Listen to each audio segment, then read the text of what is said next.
Okay. So I was going to do this last segment, but we got sidetracked in a good way. I want to just bring up the Lions and mix them in.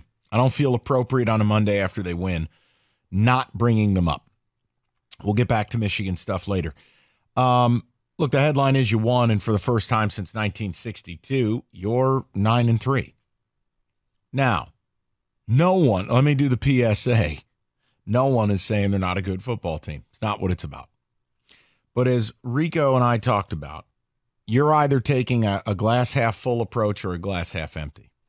Meaning, half full is we're 9-3. I know we're not perfect. I'm having a hell of a good time. We're going to win this division. Half empty is, oh my God, this defense is killing us and we're not going to win a playoff game. See, I'm not ready to go half empty, but Rico is right and has been right about this defense. Yesterday was another example of this defense. Look, if Derek Carr doesn't get hurt, I think you actually lose that game. Can't prove it, but what I can prove is Jameis Winston's a horse's ass. No, he was awful. Jameis Winston's awful. Olave was open. But you have no pass rush. You struggle in coverage. And that combination is real dicey. And once again, someone would have to tell me if Aiden Hutchinson played. This is Rico was ahead of the curve. And I'm nothing if I'm not honest. Like, I'll always tip my cap. I'll argue to the death on stuff. But when I'm proven wrong, I'll just, here you go. This defense is horrible. And here's what I'm saying to you. It is a calibration of expectation. Any discussion of Super Bowl, gone. Any discussion of the 1 seed, gone. Any discussion of you residing on the same planet, much less at the same dinner table of San Francisco or Philadelphia, and likely Dallas, gone. But the good news is, what did we start the year out with as the goal? I said you're winning this division and you're winning a playoff. We circled back to that. So we have arrived right back to where we started. And I'm sticking with it. I think you obviously, magic number is 3. There are 5 weeks left. You're winning this division, and I do believe you will win a home playoff game.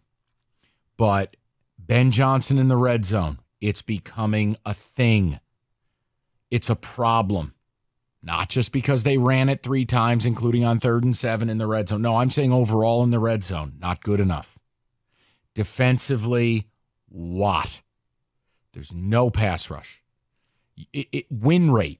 Win rate means if I line up Kenny and David, and I say Kenny has the 28th ranked win rate in the league, it means David is able to protect his quarterback, and Kenny sucks.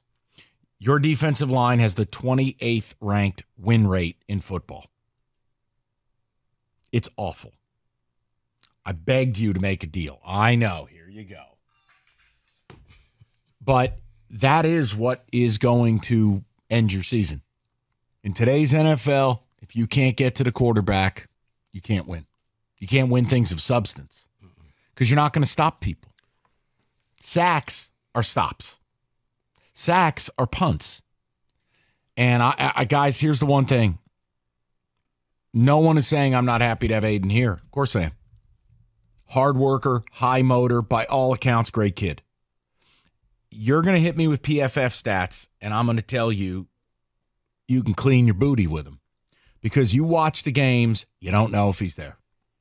And these alleged pressures, you know what you're paid to do as well? Get home once in a while.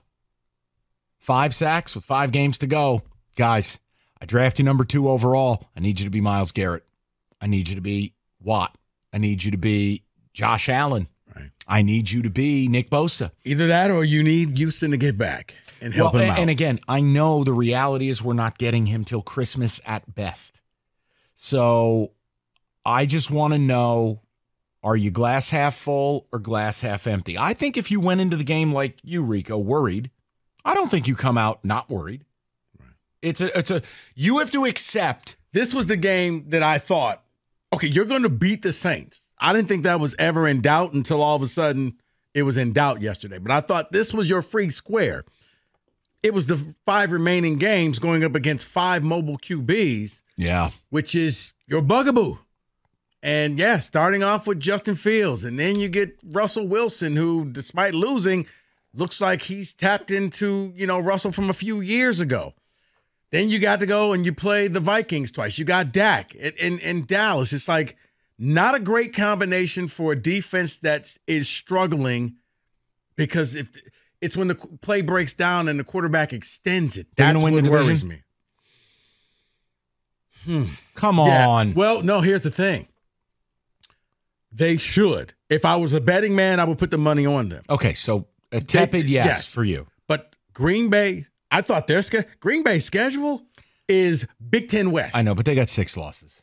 And you've split with them already. If they had 6 losses, but you still had a game with them, it's a much better opinion. You got to win 3 games. So, yeah. You beat Chicago, and you know what, Mike? You win the division. Okay. I want to know where people are at with it. I'm willing to calibrate the expectation to being right back to where I was.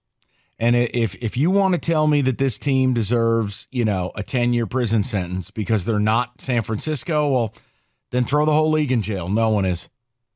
If you want to hold it against them that they're not going to go to the Super Bowl probably, you know what? I'm not ready to do that. I think they're going to win your first division in 30 years. We need to get that off your back.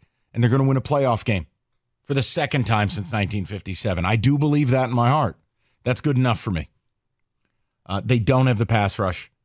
They don't have the defense. Coverage-wise, it's still a massive problem. I agree with you totally, Rico. There were players wide open yesterday that Jameis Winston just, I don't know. I mean, on their final drive, Olave's just sitting right there in the middle of the defense. Well, he sat down, and Jameis thought he was going to keep going. And also on the 4th down play. I mean, look, you brought heat, which was the right move. Aaron Glenn. The best play of the game, unfortunately, I mean, he got injured, was Bruce Irvin knocking the quarterback out, because that solidified the game for you. Because even, Mike, I couldn't figure out at the end of the game where you had the lead and you have a nice tandem at running back and you were throwing the ball with 5 minutes to go. Like, you're stopping the clock. Well, look, Ragnow getting hurt. Look, we've talked about this. The Lions, when their line is healthy, they're a juggernaut. But, Rico, I swear to you. But it was just still like milk the clock. I know. No, we need an update on Ragnow. Ragnow left that game, and you got Bobby Serpentine or whatever, Swarsdal, whatever. Swarsdal is Norwegian for can't play. Like, they have an issue on their hands here. Let me give you an update that Dave Burkett sent out. Dan Campbell speaking to the media on Frank Ragnow's condition. We got good news, but that doesn't mean he's going to be available this week. So, Don't really know yet, but it ain't this week, looks like. Glass half full, glass half empty. Talk to me. It's okay if you're bummed out. We were all, myself included, guilty as charged. There was a time this year, probably sitting at about 6-2. I go, guys, why not? Tony Romo got to me. This team can win a Super Bowl. I got to everybody. Yeah. And now, and please don't take it the wrong way. I want this team to succeed. I want this team to do well. I just look at these next 5 games and the quarterbacks that you're going to face, and it worries me when I see Derek Carr, yeah, you can contain. He's not going to beat you with his legs, but from here on out, you're going to see this. It's wash, rinse, repeat with the different quarterbacks. And let's do this too, because I heard this morning. I just want to save myself the frustration. Yes, it's a penalty on Bruce Irvin. You got to stop. You cannot power bomb the quarterback into the turf, put your full body weight. You can't do it. Well, what's he supposed to do? Guys, I didn't make the rule. It's a penalty. It's a dumb rule. But is 15 yards worth getting Jameis Winston in the game? Well, it worked out for you. I'm not telling you intentionally try to hurt a guy. No. It wasn't a dirty play. No. It's just the new nature of the rules. It's a penalty, but it worked out for you because you take that trade-off. Yeah. 248-539-9797.